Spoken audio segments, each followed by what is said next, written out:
ബി.ജെ.പിയുടെ ജയ് ശ്രീറാം വിളികൾക്കിടയിൽ ഭരണഘടനയെ വാഴ്ത്തുക എന്ന മുദ്രാവാക്യവുമായി ഭഗവാൻ ശിവന്റെ ചിത്രമുയർത്തി അയാൾ 18ാം ലോക്സഭയിലെ തന്റെ കന്നി പ്രസംഗം ആരംഭിച്ചു. രാജ്യത്തെ ലക്ഷക്കണക്കിന് ജനങ്ങൾ ബി.ജെ.പിയുടെ ആശയങ്ങൾ പ്രതിരോധിച്ചു. ഭരണഘടനയ്ക്കെതിരായ ആക്രമണത്തെ ചെറുത്തു. ഇപ്പോഴും ഇത്തരം ആശയങ്ങളെ എതിർത്ത പലരും ജയിലിലാണ്. ചിലർ പുറത്തിറങ്ങി. ജനങ്ങളും ഞാനും ആക്രമിക്കപ്പെട്ടു. സർക്കാരിന്റെ ഉത്തരവ് പ്രകാരവും പ്രധാനമന്ത്രിയുടെ ഉത്തരവ് പ്രകാരവുമാണ് താൻ ആക്രമിക്കപ്പെട്ടത്.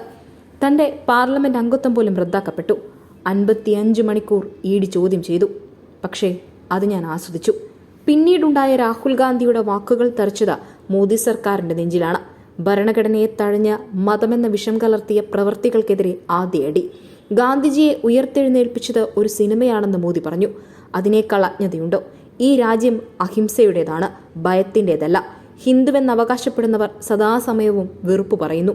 നിങ്ങൾ ഹിന്ദുവല്ലെന്നും സത്യത്തിനൊപ്പമുള്ളവരാണ് ഹിന്ദുവെന്നും മോദിയോടും ബി.ജെ.പിയോടും രാഹുൽ ആവർത്തിച്ചു പറയുന്നു. അയോധ്യ പോലും തിരഞ്ഞെടുപ്പിൽ ബി.ജെ.പിക്ക് തിരിച്ചടിയായതെങ്ങനെയെന്ന് കൃത്യമായ വിശദീകരണം. അയോധ്യയിൽ ക്ഷേത്രം ഉദ്ഘാടനം നടക്കുമ്പോൾ അംബാനിയും അദാനിയുമുണ്ട്. എന്നാൽ അയോധ്യവാസികൾ ഉണ്ടായിരുന്നില്ല. ഉദ്ഘാടന ദിവസവും അവിടുത്തെ സാധാരണക്കാരെയും കൃഷിക്കാരെയും അടുത്തേക്ക് പോലും പോകാൻ അനുവദിച്ചില്ല. മോദി അയോധ്യയിൽ മത്സരിക്കണമോ എന്ന് 2 തവണ പരിശോധിച്ചു. സർവേ നടത്തിയവർ വേണ്ടെന്ന് പറഞ്ഞു. അതിനുശേഷമാണ് വാരണാസിയിൽ മത്സരിച്ച് രക്ഷപ്പെട്ടതെന്നും രാഹുൽ ഗാന്ധിയുടെ പരിഹാസം.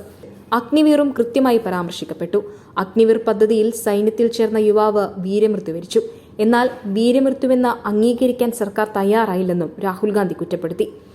മണിപ്പൂർ ഇന്ത്യയിലെ സംസ്ഥാനമാണെന്ന് കാണാനുള്ള മനസ്സുപോലും മോദി സർക്കാർ കാണിച്ചില്ലെന്നും രാഹുൽ ഗാന്ധി പരാമർശിച്ചു. ഇടയിൽ സംസാരിച്ച മോദിക്ക് വീണ്ടും കൃത്യമായ മറുപടി.